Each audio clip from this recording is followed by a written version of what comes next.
nicknamed the Bluebirds. Different countries in World War I had nurses on the front, and depending on what country, their uniform would be a different color.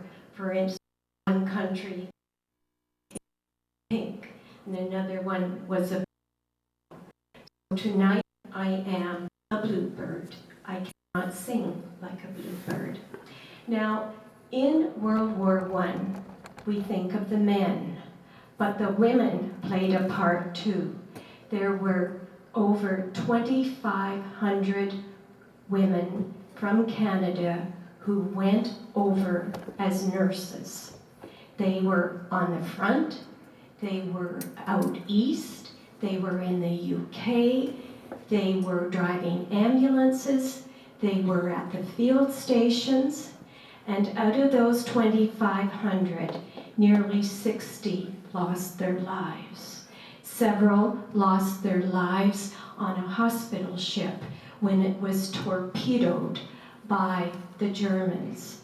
This was against the rules of the war at the time, and the Germans did not want anyone to know that they broke the rule, and what they did was, during the survivors that were in lifeboats, the Germans then shot all the people that were in the lifeboats.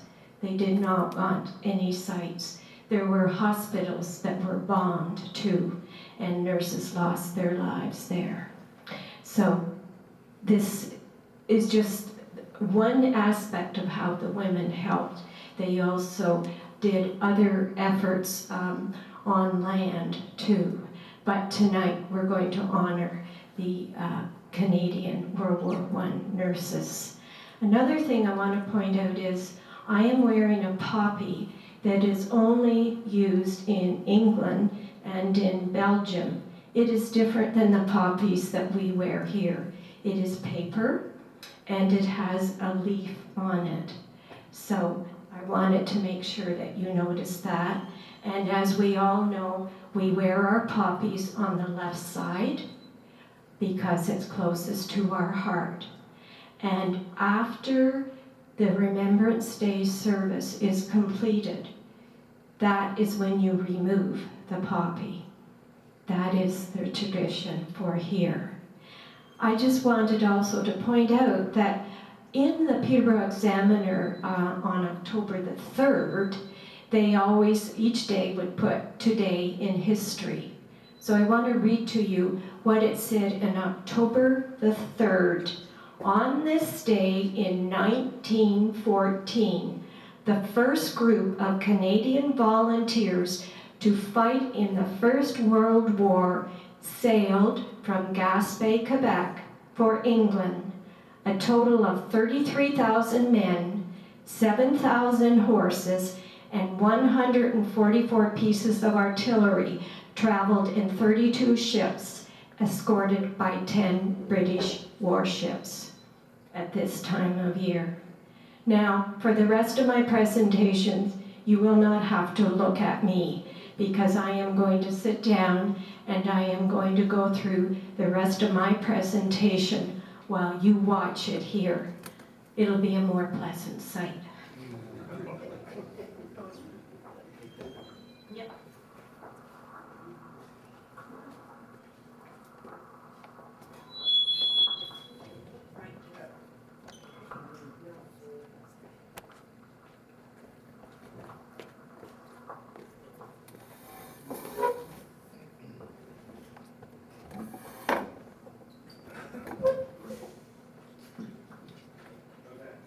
All right. We're going to talk tonight about the World War I sites. World War I began the 28th of July, 1914, and until the 11th of November, 1918. Okay. Now, why am I interested in the war? Well, I have to go back to the thought of my parents. My father, Robert McCracken, and my mother, Eileen Armstrong. were married in June the 12th, 1945. My mother was from the Ottawa area, and she graduated as a nurse from Ottawa Civic. Since she left a little village of only 400 people, she didn't want to return there after her graduation, so she was asked by the ambassador to Brazil to go down on their private yacht and be a nurse at the Brazilian embassy, which she did, and went down on the yacht with Bing Crosby and Bob Hope. And she stayed for 3 years in Brazil. And when the war began, she was called back, as the Canadians were, and asked to set up an emergency crash unit in Newfoundland at Torbay RCAF headquarters that was being built at the time for the training of our pilots. And this is what she did. And while she was there as a nurse, she received the highest medal possible in nursing, the Royal Red Cross Medal, because this Torbay Air Force Base was right along the border, the coastline of Newfoundland, and she would go out in blizzards and save airmen that had been injured or other civilians. And at the same time, then, this is when she met my father from Lakefield. Yes, we are descendant from the McCrackens and McCracken's Landing. And my father, Bob McCracken, did his first level of training at Torbay Air Force Base, and that is how he met my mother from Ottawa. Now, my father wasn't only part of the RCAF, he did secret training also with the RCAF and RAF. He became a member of the 411 Squadron, but then with his special missions, he ended up the year of 44, the winter of 44-45 in mobile tents along the Dutch-German border. And just 3 months before the war ended in Europe, he was, it was very dangerous missions. He was in a Spitfire, and he would protect during the daytime our troops as they advanced towards Germany. And then he would strafe over different areas of Germany looking for trains to blow up. He flew so low that his plane was blown up by flak. The plane went into flames, and he luckily parachuted out, but unluckily ended at a German headquarters. But because he survived from that, he was given what is referred to as a caterpillar pin. Now, caterpillars spun the silk to make the parachutes. So that's why this caterpillar has red eyes. And he's a member of the Caterpillar Club. This was the insignia for the 411 Squadron. I think the grizzly bears were used to scare people. This is one of the books of history that I found about him with the 126 wing, which had the dangerous missions during that last year of the war. When I first, my father has been dead for 25 years and did not speak about the war, so I was at the War Museum in Ottawa, and I picked up a book called The Cradle Crew. It was written about, it was written by a man in a prisoner of war camp, Stalag Luft 1, and he wrote about the men in his hut, and he drew a diagram of it. And in the hut, he labeled one of the beds that said, Bob McCracken. And I thought, wow, what's going on here? So for the last 25 years since his death, I've done tremendous research. Now we go back another generation. My grandfather, William Hilliard McCracken, was in World War I. Now, he was the youngest of the McCracken brothers living on a farm in Dummer. And because at that time they were allowed to have one stay home and work the farm, that's what he did. But then, after the tremendous losses in Europe, then they had to conscript. Now, I like the picture on the left when he's ready to go because his long johns are hanging out frozen to dry. And then he's at the training camp on the right with a friend, and the only thing they have to practice with are wooden rifles. This is what is called the attestation papers, and these were given out during 1917 and beyond when conscription came in. So the very first part shows his background, and his place of birth was Warsaw. In 1897 he was born. Now, at this time he was single, he was a farmer, and he started his service at Berryfield Camp on May the 7th. Now this is 1918, and then he went directly from there to England. Now, my visits are taking place on the map that you see there and following all the little red dots through the areas of Flanders. And we went from France to Belgium. Now, who do I mean by we? I had the honor in 2010 to go with a group of only Canadian World War II veterans. These were veterans from the Navy, the Air Force, and the military, all the soldiers. They were from every province of Canada.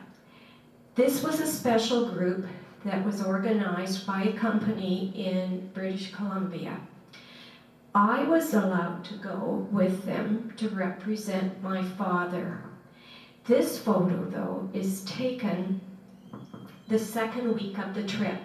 The second week of the trip involved the time when we spent the whole month, or the whole week in Holland to celebrate the 65th anniversary of VE Day in Holland. And I did a talk on that yesterday. Now, the first week, we did all World War I sites. Now, a lot of these veterans would have found that too much, so some of them did not accompany us the first week. So, the first week, here we are. We're going to start just like the veterans did. The World War I started in England, and we went to the Imperial War Museum. And here you see two of the cannons from warships. The one on the left was used during World War I. The one on the right was used for D-Day. Now, before it was the Imperial War Museum, it was the Bethlehem Hospital. Its name was Bedlam because it was used for the insane. Anybody that had a problem was considered insane. And then the well-to-do for entertainment would go, and because it was 3 levels, they would come and walk on the top level inside and look down at those that were shackled. Inside, there's the 3 levels, and of course I had to take a picture of a Spitfire because that's what my father had flown. And looking down on the first floor, it was a collection of the World War I, anything to do with World War I. That was the reason to start this museum in the first place. So they had showing what the dugouts and the tunnels would have looked like. They even had outside part of the Berlin Wall. And another section showed what their tributes to the World War II Air Force. Now, once we are ready to take off, we're going to do it the same journey that the different veterans in World War I would have done. They would have taken off from Dover, and look back at the white cliffs of Dover. So they wouldn't have had as wonderful an entrance as we did, but we are landing in France. And the first place that we are going to go is to the Commonwealth War Graves in Calais. Now, the war graves were commissioned and formed in 1917, and by 1918, there were 587,000 graves that had been identified. And by then, 559,000 registered as having no known grave. So a commission was set up at the end of this time of the war, and Rudyard Kipling was the literary advisor for the language used on the memorial inscriptions. Shelters were built for less than 200 graves. With over 400 graves, a stone of remembrance was placed, and a garden design with gravel and no paved areas, and a cross of sacrifice placed on the larger memorials. So that's what you will see as we go through those areas. So first of all, here we are, we're starting out going through just past Calais. This is what it looks like now. This is what it looked like back then. The ground was very muddy and very soft, and no one knew that there was going to be a tremendous amount of rain, as you can see there. And this caused just so much stress for the movement of the troops, for their health. And while we were there, there was an archaeological dig, and they have found some of the pieces still from World War I and also from World War II, because both of this area was used, they went through both of these. The first place we're going to go along Calais is to the German trenches. These are now preserved, and here we have the pillbox. This shows you the height of the trenches. You can see that they're preserved now, but they would have just been made out of sacks and tin for protection. This is an area you can see where they had duck boards because the water was so deep that it was impossible for the men to try to be protected from the water, and a lot of disease and rats accompanied them in this section. And this just shows what it was like for the men in the trenches at that time. The heavy rains created at least knee-deep mud, and not only for the men, but the soldiers and the tanks and the horses and the guns all disappeared in the mud. This would be another area where they would look out over the trenches. Another area for protection. You can notice that the trenches are not straight, so that if a bit of ammunition came down, it wouldn't go straight down in a line and kill all of the people that would be there.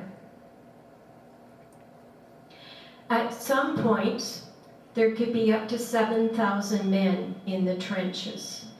They were to stay in them in a rotation of 4 days, the front trench, then back one other trench for 4 days behind, and then a third trench 50 yards further back would be their third one, but the ones up front, depending on the conditions, they could be stuck there for up to 4 days. Now, to the left there, you see a little area to sort of stand up and look out over the top. And this is what the men would do. Also, if they were there for 4 days, they would squeeze into these little areas for sleep and be accompanied by the rats. Now, you're peeking over the top, and when you see the top, there's about 50 yards called no man's land, and beyond that, this is where the enemy was, in the woods. So, a lot of the times, these plates were used to put the gun through it and hope that your head wasn't going to be blown off. But craters were being, and trenches were being blown up all the time. We could not go in this area because there's still ammunition in those spots. So it was still a very dangerous area to be in. Now, to do with the trenches and tunnels, there's 1,000 kilometers of tunnels. And then if you stretch them out, it would go 1,000 kilometers from Switzerland to the coast of Belgium. And as I said, there's 3 rows of tunnels. The first line is called the front line. The second line is the support time, and they would be 30 to 100 yards behind. And then the third line would be used for communication. And every 4 days, they would go from one of the tunnels to the next. Bad weather, though, caused them to stay longer in the front line. And the Canadians would leave their trenches to attack the German trenches that were only 50 yards away. Now, to do that, you had to be quick. You had to jump over the tunnel and run like hell. But also, on your back, you had 66 pounds of equipment, which slowed you down. Now, how did they get the pictures of these trenches? This started as a trench warfare, and nobody was gaining any ground at all. So what they had to do next was to take the first concepts of airfare. They needed to find out whether 50 yards ahead the enemy were there or what was going on. And this is when our rudimentary Air Force first started. So they first of all came up with these kinds of balloons. These would be used, and there would be men in them taking pictures. But you were also going to be the one that the enemy would just shoot it down. And that happened a lot.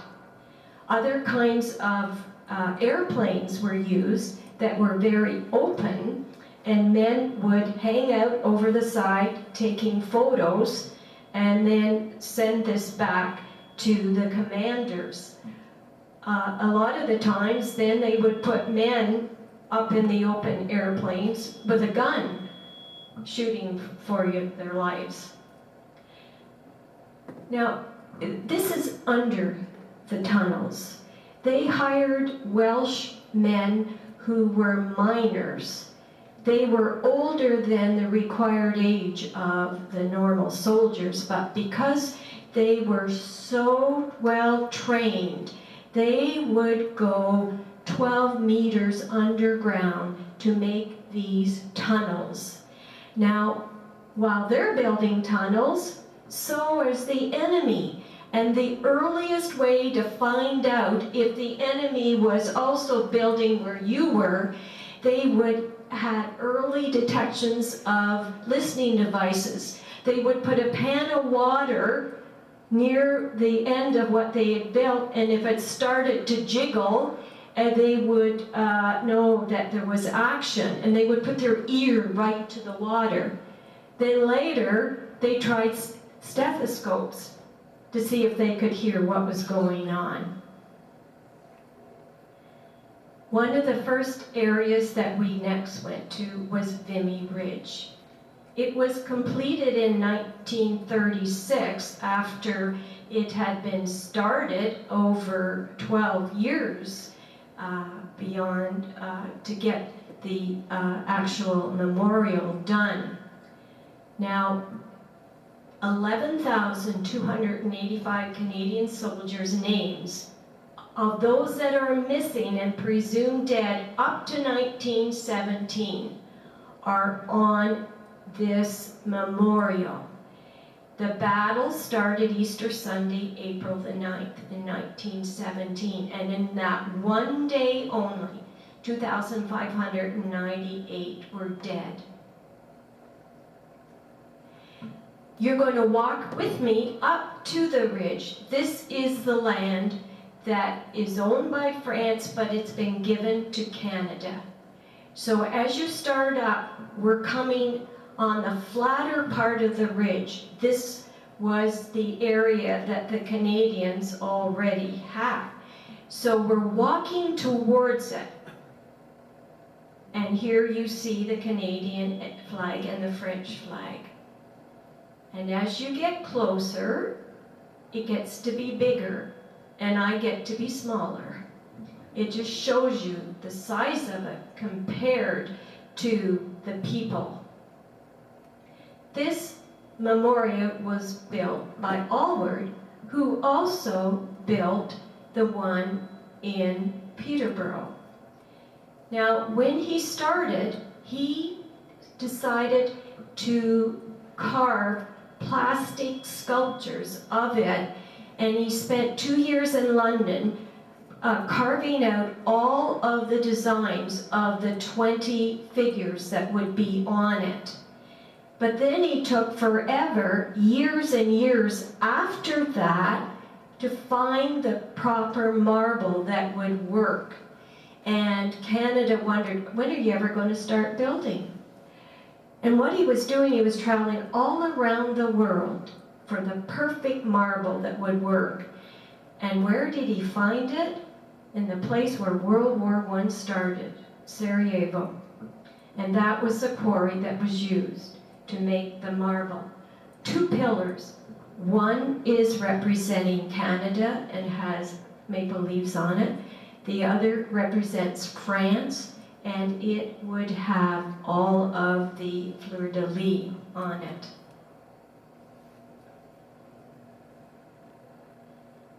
So there's 20 limestone statues, and after 2 years of him carving them, he then was finished with the cast iron models, but he gave them to the Italian sculptors who were going to sculpt them, and they could base it on these models.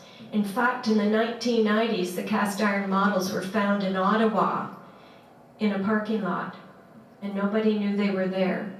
They're now in the War Museum. So those marble pylons are 60 meters high, was finally completed in 1936, ironically, just before World War II was going to begin. So when you stand on this ridge here, this is the highest point of Vimy Ridge. And as I said, there's 11,285 Canadian soldier names missing or presumed dead. The other thing that he designed, besides this, was he designed a house for the caretakers on the same site, because there's several acres of this. And interestingly, when he designed the house, he would not have any windows face towards the Vimy Ridge Memorial. And there is a husband and wife, Canadian, that live in that house, and twice a day they go and check the grounds. There are several of these, of the 20 sculptures. They represent charity and faith and hope. And all around the sides, we have the names of the people, and when you see the 20 sculptures and you see them up high, it was quite a feat for them to do this, and they required, the sculptors had like a ladder and a little makeshift house where they stayed up there to carve these. So There are a total, as I said, of 20 figures, and faith, justice, peace, honor, charity. Charity will be the one that's gathering poppies in her apron. There's also ones that represent truth, knowledge, and hope. This is where you can find the names of the people that were missing. They start in alphabetical order, and they were carved in. So you can follow the journey all the way around if you are looking for a particular one. This is the most important one of all, and it was carved out of one block of marble. This is a spirit of Canada weeping for her fallen sons. It is looking over the battle site. This is actually now the front of the memorial. That isn't the way you enter it, though. When you walked along, you were coming from the back. This is the front. Now you can see how high that is. That's the ridge, and that's the ridge our Canadians had to climb with the Germans already on the top. That was a prime place for the Germans because they could look out over the entire battlefield. And until the Canadians got it, the Germans were in control. Now, just beneath the memorial section in the middle, there are stairs going underneath the structure. And it is almost as high underneath for support as it is above that you see. In fact, underneath the ceiling is high enough to walk around. But only the Canadian couple that take care of it are allowed to go underneath it. And it's actually a trap door underneath the center section where you see like a sarcophagus there.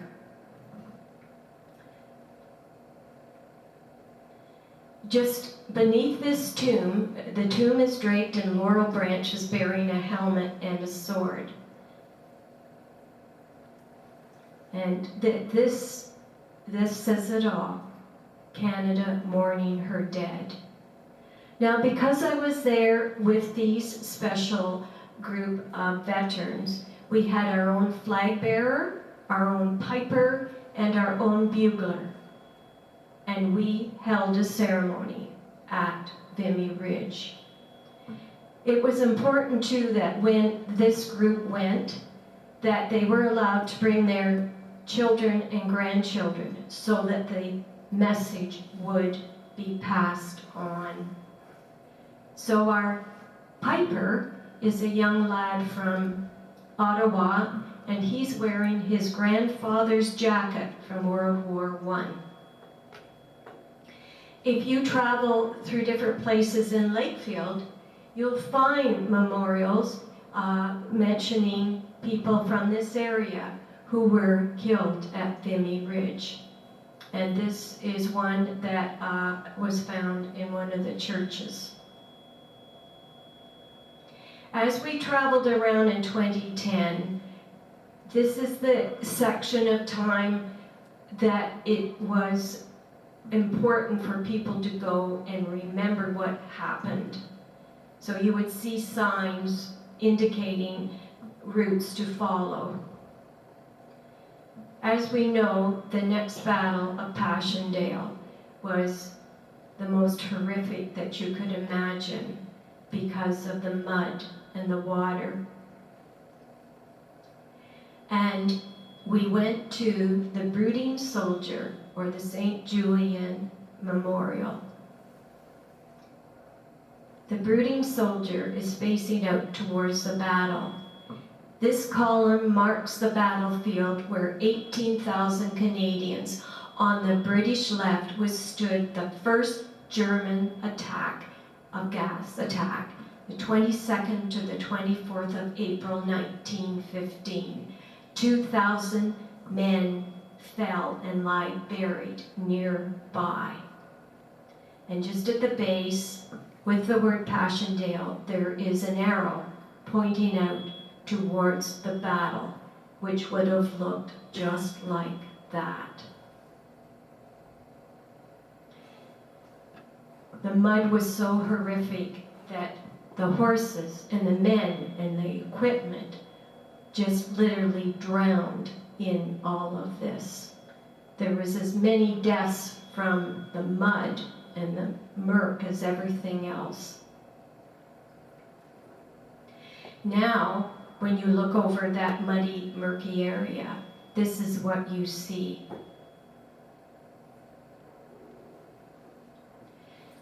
This was at the time of the Second Battle of Ypres, which is also referred to as the Battle of Passchendaele. And it was during this time that the death of John McCrae's friend from Montreal, Alexis Helmer, took place, which was the inspiration for the poem in Flanders Field.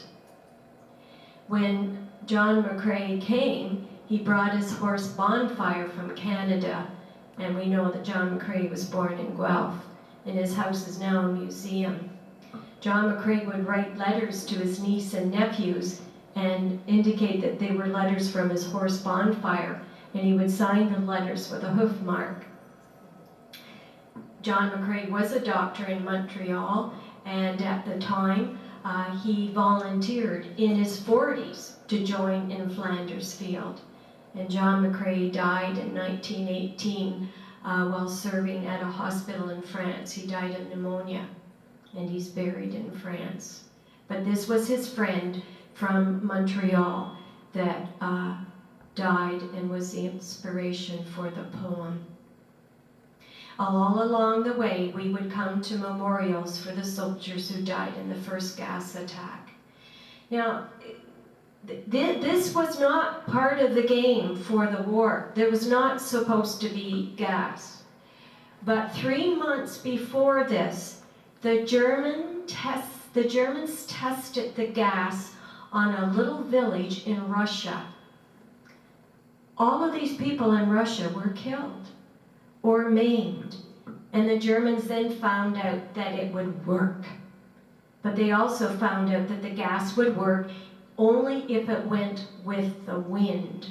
So when these gas attacks happened, they determined just at the right point that the gas would come over to the trenches of the Allies. And the mustard gas was poisonous. This chlorine gas caused burns and blisters. Our men were not prepared for this at all. Here was another, just another little memorial along the way from the 48th Highlanders. And all of this area is called Flanders Field that we visited. We're going now to the site where John McCrae wrote the poem.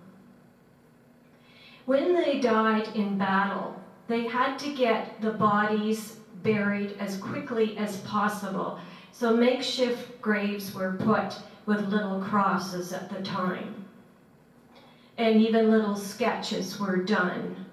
And hopefully later, then they would, with the Commonwealth Grave Commission, they would set up something more formal.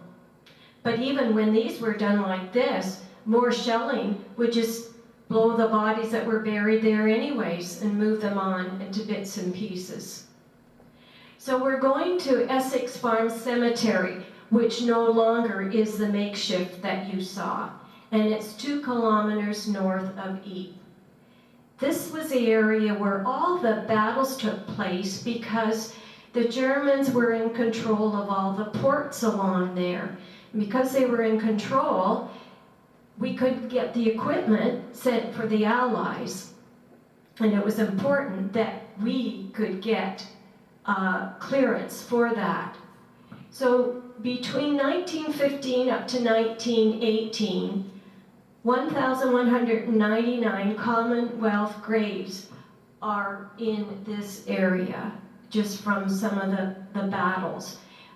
This is one of the memorials showing the West Riding Division that was in that area at the time.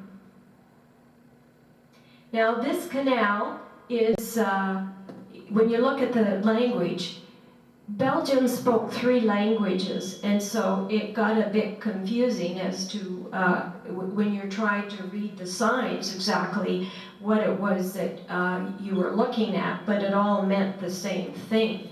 So this canal, which is near Ypres, the languages would be either Dutch, French, or German. And the battles that were taking place here indicated that our allies were on this side and the Germans were on the other side. And to cross that canal with your equipment and your horses and your men without getting killed was just almost impossible to even consider how they would do that. Now, when you look at the different spellings for Ypres, our allies called it wipers, and that's how you've heard the phrase wipers. So, here we are now at the area where John McCrae had his field dressing station. And it's built on the side of the hill just past the canal. Heavily fortified there. It's not that big, and this is where they would do their operations. When people come, they like to leave a little memorial of a poppy, and you can see that the ones that you get from over there are these little crosses with the poppies right on them. So I'm standing against the wall where the poppies and looking out. That gives you an idea of the size of it. And that's where John McCrae did his operations. I guess you'd call this an early selfie. I felt so compelled to leave my poppy and flag there. And just outside of his entrance, they have put the poem that he wrote right there, and have used his handwriting for that. And this was written on the 3rd of May, 1915, after the death of his best friend. Now, this lady that was with our group is a descendant of John McCrae, and she lives in Guelph, and she was with us, and right at the spot where he wrote it, she recited it. It was very moving because she knew how to recite it and say it with meaning. Not only did we go to cemeteries of the Allies, just as many Germans were killed at that time, and they had to be buried. So we went to the one of 4 German military cemeteries in Belgium, and it's run by the German War Graves Commission. And this is the entrance sign for it. Now, in this cemetery, there's 44,324 buried. The remains of 25,000 German soldiers are in that communal pit that you see right in front of you that looks like gravel. 25,000 remains of German soldiers without any identification. And then on the granite plaques around are 17,000 names of other German soldiers that were missing.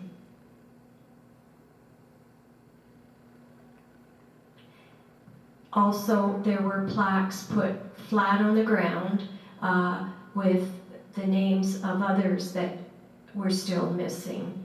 You see that their design is all with the black. We're now going to go to Ypres. It's a 14th century town. It's a medieval cathedral and cloth hall, which was the highlight of that area. This is all the area called the Ypres Salient. This the Ypres was totally flattened during the war, during World War I. And luckily, they had saved and protected the architecture and design of the town, and they rebuilt it exactly the way it looked. In this central square, that is where our allies, our men, our Canadians would meet before they would head out to the battlefield. It was also used during World War II in that area. This large building was the cloth hall used in medieval days, and that's very famous for that area of Flanders. And now it has become the Flanders Field Museum, which is just unbelievable to visit. This is the entrance into the Flanders Field Museum. And you go through a trench,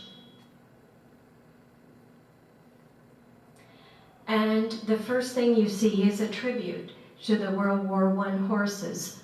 1 million horses served in World War I and came from every farm in Britain, and only 60,000 made it back. You can see from the back of them, they were used for carrying the ammunition, and God bless them, they were stuck in the mud. It was not an easy life for them either. They also did a model of the underground area of the trenches that you would not see from the air. This is where they lived. This is where the soldiers would also communicate for messages, and they could be there for weeks. Soon as the gas attacks happened, then they had to come up with some ideas for gas masks. This is all in the museum. This one was designed by the Germans, and you can see it came out of a kit, and the writing is in German there for the instructions. Here's some other forms of the gas masks that were first used. A lot of them were first covered with urine, thinking that that would protect them too. And as soon as the gas attacks did start, our allies had to wear them at all times. And they would use these even with the nurses and with the patients as they were treating them. Because we didn't have much in the line of cameras then, Canadian artists like the Group of Seven went over and they would paint what they saw. And this is one of the paintings. The gas masks were used by the Germans, and they were used also for their horses to protect them. Not only were horses used, but dogs. On the left, you see dogs going to a German tunnel delivering food. And on the right, there are dogs used by Belgians for delivering equipment.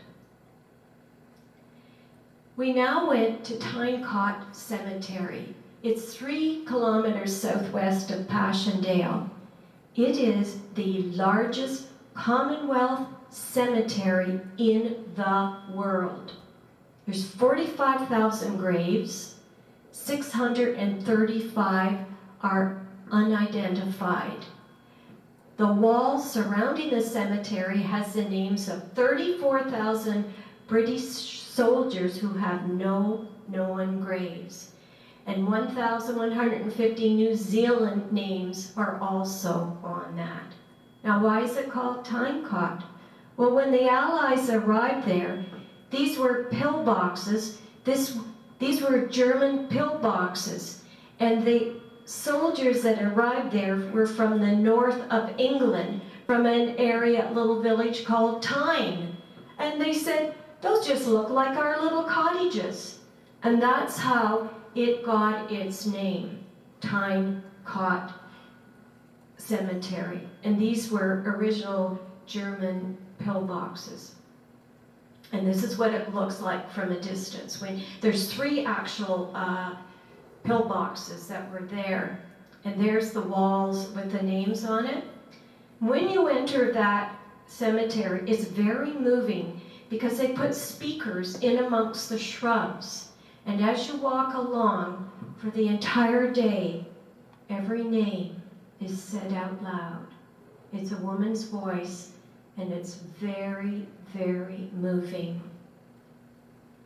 The names of those that they know. As I mentioned to you, the setup, all of the grave sites have to be identical. It doesn't matter what your rank is. Everyone is the same. And if they did not know the names of the soldiers, and these were words by Rudyard Kipling, it would say, unknown unto God, the soldiers of the Great War. Now the second one there is a soldier of the Great War from the East Yorkshire Regiment, and so you see the emblem of them, but still no name of who it was, unknown to God. These also were ones of, you can also put their religion, so you can see that the first one is Jewish, and then the second one is Australian, and the third one was the Rifle Brigade. So you see that they're at least allowed to give a bit of information from what they could find on it. Now, the one on the left, the youngest soldier to have served with American Expeditionary Forces in World War I, 12 years of age. And the second one, you can see it's from the infantry. And the last one is again a Canadian, but again without the names.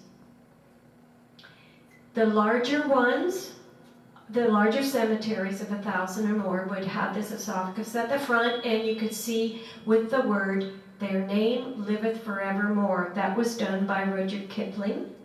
And then the sword of sacrifice is pointing down, and it's on top of the German pillbox, so it shows up. And we had a ceremony there with our veterans. This is what the British would look like as they entered into Ypres at the time of the town square. And this is what it looked like at the time after German occupation. Now, at the far end of Ypres, this is where the gate, if you went through the gate, it led to the battlefields of 1914 to 1918. And so there were 55,000 men killed up to this time with no known grave sites. So the Menin Gate was built at the last spot at the end of Ypres before the soldiers headed out to the battles. And here is where the last post is played every night at 8 p.m., except during World War II when German occupation, so the last post was played in England at that time. On the left, there's a little shop where a university student from Ontario has set up a little business where if you are looking for the name of one of your relatives, he can tell you which of the 59 panels would have that name on it. So the entrance says, here are recorded names of officers and men who fell in Ypres, but to whom the fortune of war denied the known and honored burial given to their comrades in death. And so these 80 feet high panels, 59 panels.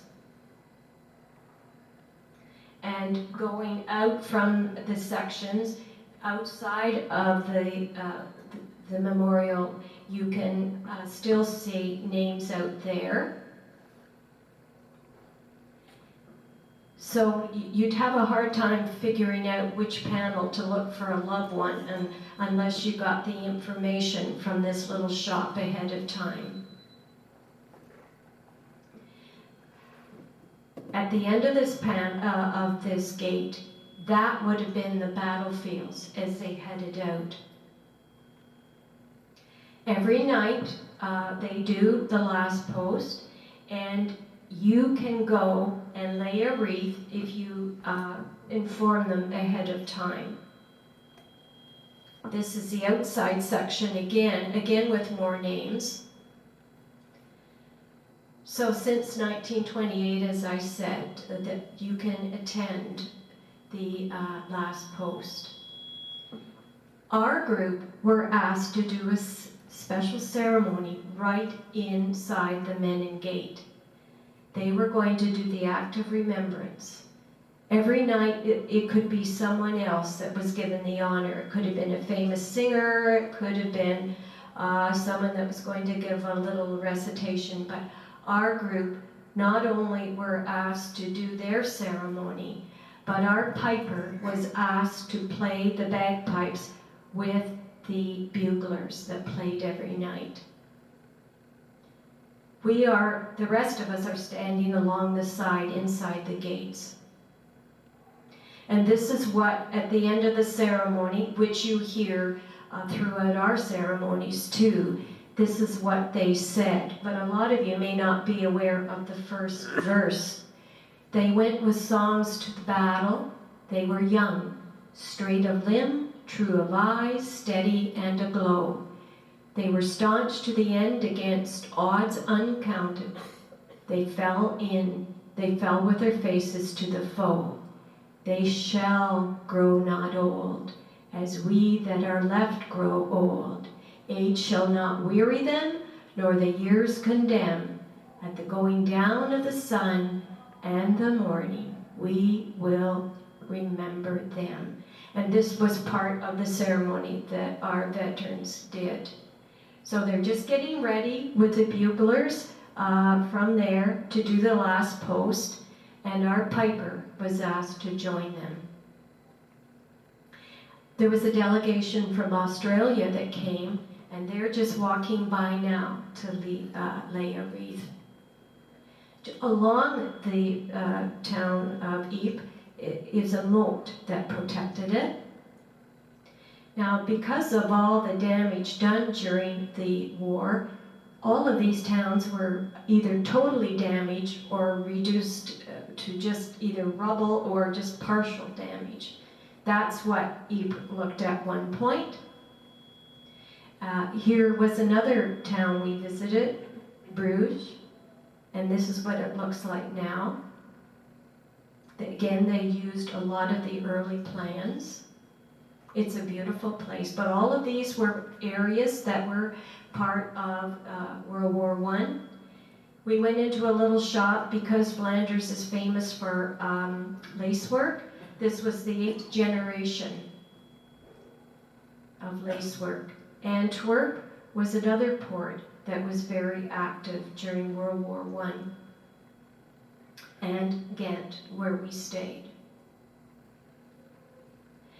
The other thing I'm just going to quickly go through was because we did not know in Canada really what was happening over there. As you know, everybody thought they'd be home in 6 months. So it was a romanticized version of the Great War. And so they would send postcards back too that were very romanticized. The Les Oiseaux de France, that's what the airplanes would have looked like for them.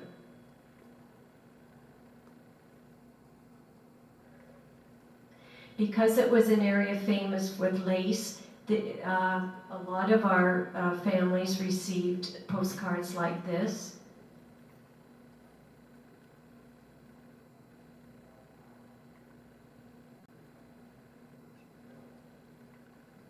In Lakefield, If a member from Lakefield was going to go off to the war, everyone would go down to cheer them as they went.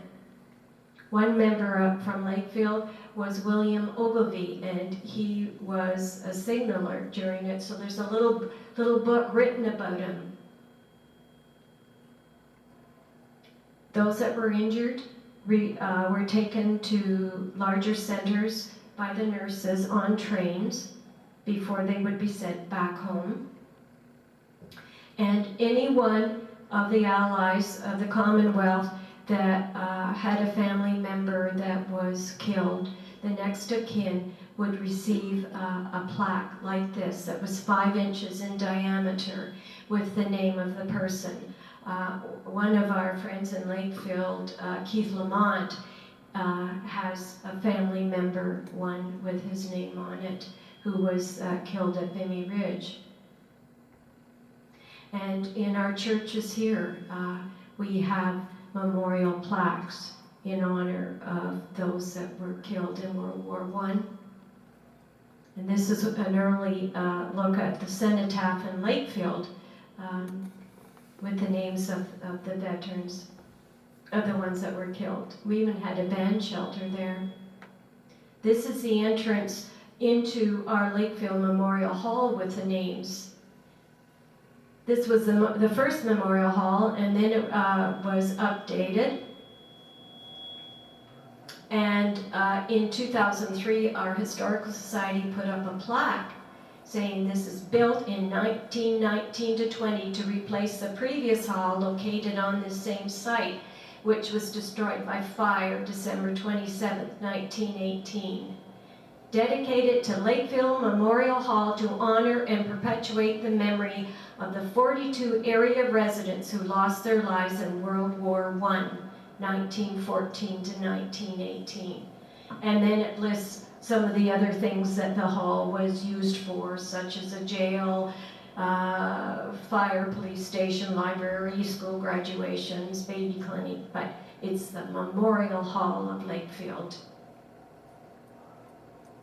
Now, World War I tribute in London, England took place just recently to commemorate the 100 years after the Great War started.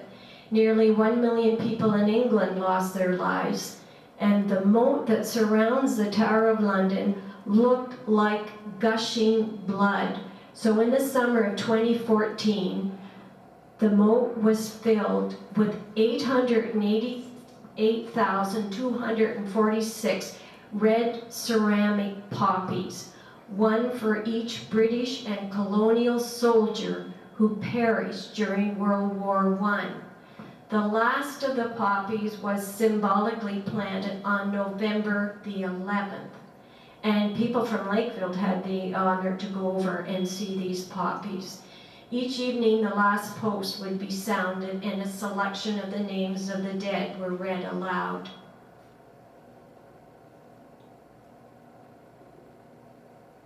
After November the 11th of that year, each poppy was sold for £25, and the money was given to 6 charities in England.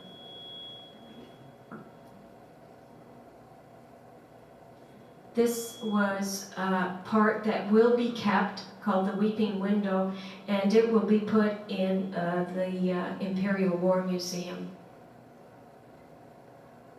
So regardless of why their countries went to war, we should never forget the selfless act of these brave men.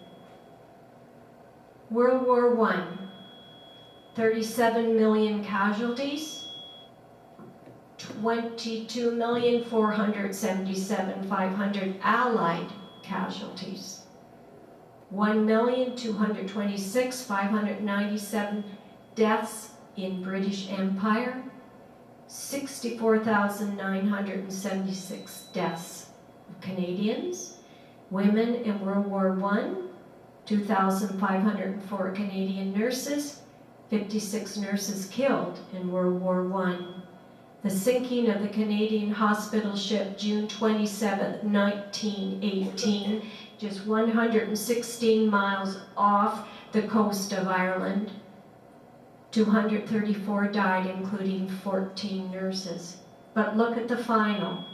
The Spanish flu in 1918, between 50 and 100 million died around the world.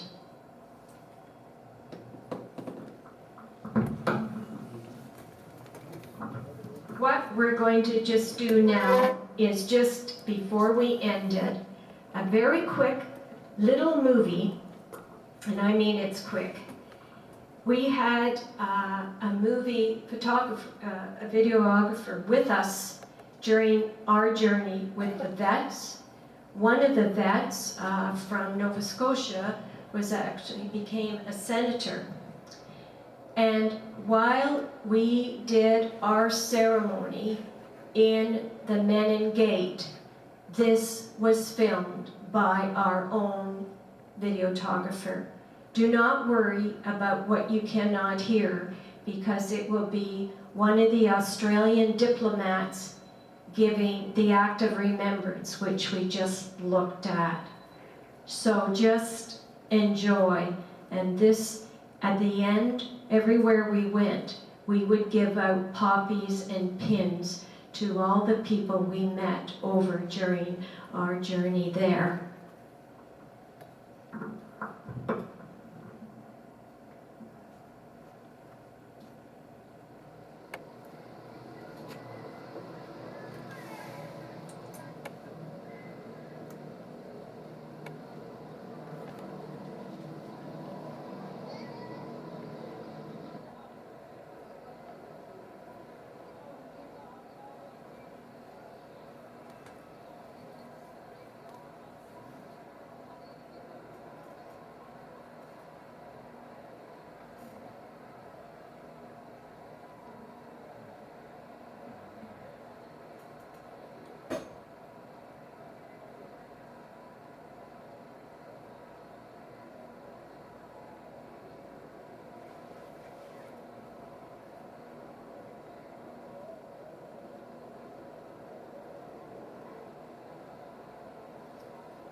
To this day, the act of remembrance.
They shall guard our law as we do our left farewell. I shall not weary them as the years condemn. As the going down of the sun, shall remember this. We will remember this.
that was the mayor of Ypres who was shaking hands with the veterans.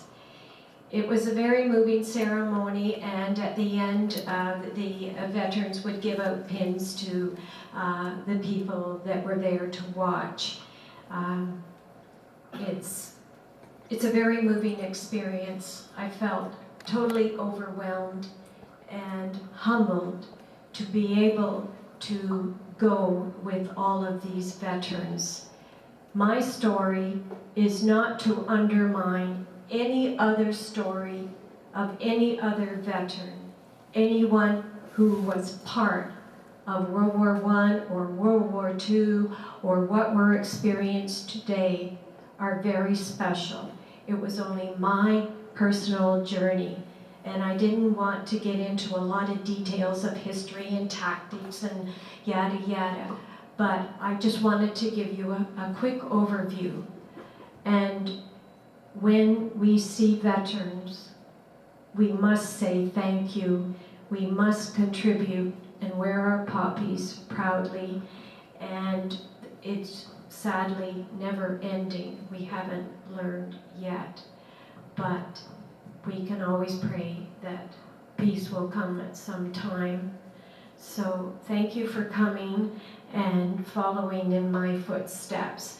It wasn't to be a history lesson, and I left out a lot of accurate details, but we'd be here for another 200 years.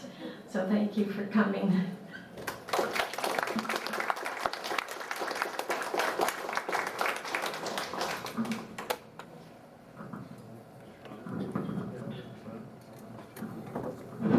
Well, that was something. That's the first time I've seen that.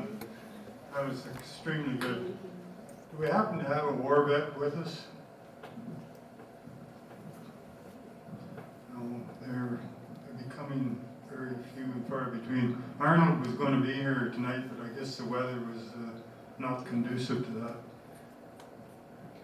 I'm not a veteran by any stretch. My grandfather was at Vinnie Ridge in the First War, and every year I go to the memorial. I've always worn his sworn badge. It was in the 48 Highlanders, so I noticed the memorial to the 48. And I always used to go to the memorial in front of the old City Hall in Toronto that people are familiar with. And because he was a police officer, and then went into 48. And when he came back after the war, that was the first memorial right there in front of the City Hall. So I have a picture of him with the Toronto Police Association, a big horseshoe of flowers. And he's helping to put the very first Toronto Police Association. And so he was wearing this sworn badge at Vinnie Ridge. He was wounded in the shoulder, but not killed. And went back to me. So I'm his grandson. Thank you. Yes. Sandy? Come on up here.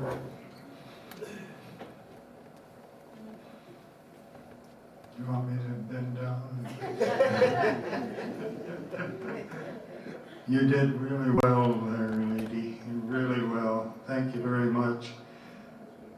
We generally give out a little something to people that come up here and do this. We're not giving her anything, but she probably deserves it. Actually, I'd like to thank Mike for coming and doing all this stuff here.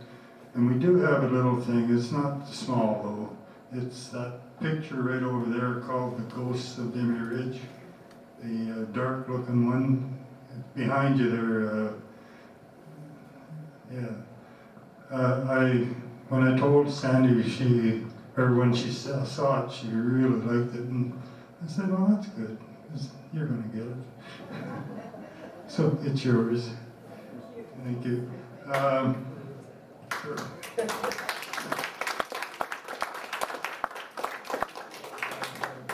Mike wouldn't allow me to present him with anything, but you certainly have our thanks. I'd also like to thank the ladies that did the baking. I'm not sure what all's back there, but usually it's cookies. there's Mary Ann, there's Elmer Bart, I don't know who else brought stuff tonight, but whoever, thank you very much. Please look at all this stuff that Sheila and Roy has put out here. Enjoy your coffee, your cookies, and have a good chat. Now, keep it short. Just one more thing, that same company that organized that group tour that I was on, John and I are going to be very honored to go with that same company for the 100th anniversary of Vimy Ridge, and we will be there right on that date, and it will be organized by the same company that did such a wonderful job of that tour. I'm not going to do another talk on that one, but we're very excited about it because it also will include all the D-Day landings of World War II. Does anyone have any questions or comments before we? No, that's good. Head for the coffee and thank